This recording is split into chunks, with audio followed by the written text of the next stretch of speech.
Download the BCSN Plus app today. Veteran journalist Bill Rabinowitz has authored a new book on the 2024 Ohio State season, Buckeye Brotherhood, which is selling quite well. It goes inside the Ohio State National Championship season, including new details about that pivotal meeting between the players and Ryan Day following the loss to Michigan. It's the third book Rabinowitz has written about a specific Buckeye season. Sense to write one in 12 and 14 makes even more sense to write this one. Yeah, I never intended to be an author at all. It was never my goal in life to write a book, and they've all kind of happened just by circumstance. I will say that this one, I think, is the best of them because nobody's told Ryan Day's story before. His background, obviously his father's situation, died by suicide. Nobody really told that. So he talked about it a little bit, but not in the kind of detail he went into, and other people around him, what it was like. And also just the story of the season. It was just crazy. Longest season of all time, obviously, with the expanded playoff. They lose twice. The devastating loss to Michigan and how they dealt with that. And so it was an easy one to write in terms of story arc. It wasn't like I had to inject drama. There was plenty of drama to begin with.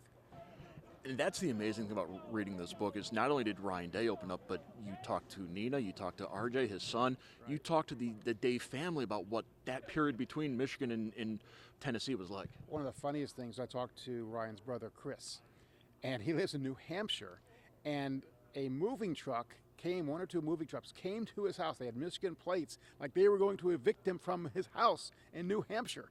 That's how crazy it got.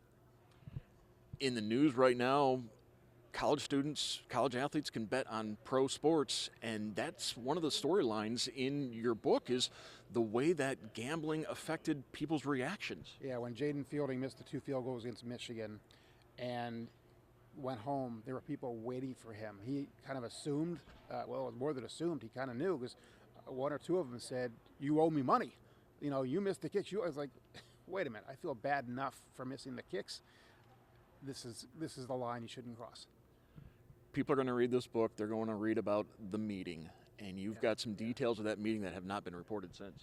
Yeah, I kind of joke with players as I talk to them because I had to piece it together, week after week after week. I said, why don't one of you guys just record the thing and just hand me the tape? That would have made it a lot easier because, nobody has a direct quote, of course, so it was just their recollection.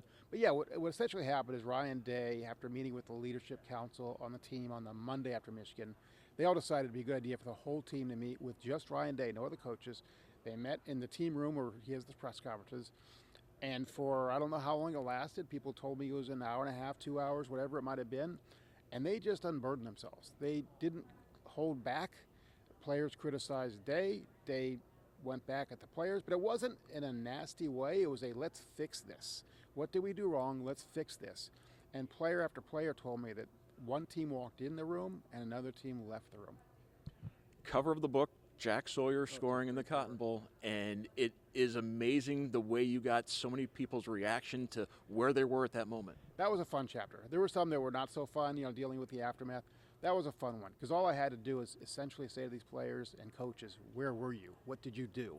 And the reactions are hilarious. Some of them, Ross Bjork, the athletic director, put his hands in his head because he didn't want to see. He's done that at times during his career, and he hears this roar. He's over by the Ohio State side, of course, so he hears this roar, and he goes, "Oh, that must be good." And then it gets louder and louder and louder, and he's thinking, "What is going on?" He finally opens his eyes to see Sawyer on the Jumbotron run into the end zone. He's like, "What happened? What happened?" And so, yeah, such an amazing moment. It's, I think, the most iconic defensive play in Ohio State history, maybe overall play.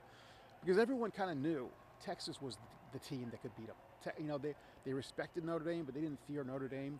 So I think they all kind of thought this is our national championship. And for it to happen to Jack Sawyer, who has his own story arc through the season, he went through his ups and downs during the season. It's in the book.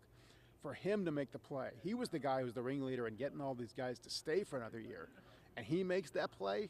It was just, you couldn't script it any better.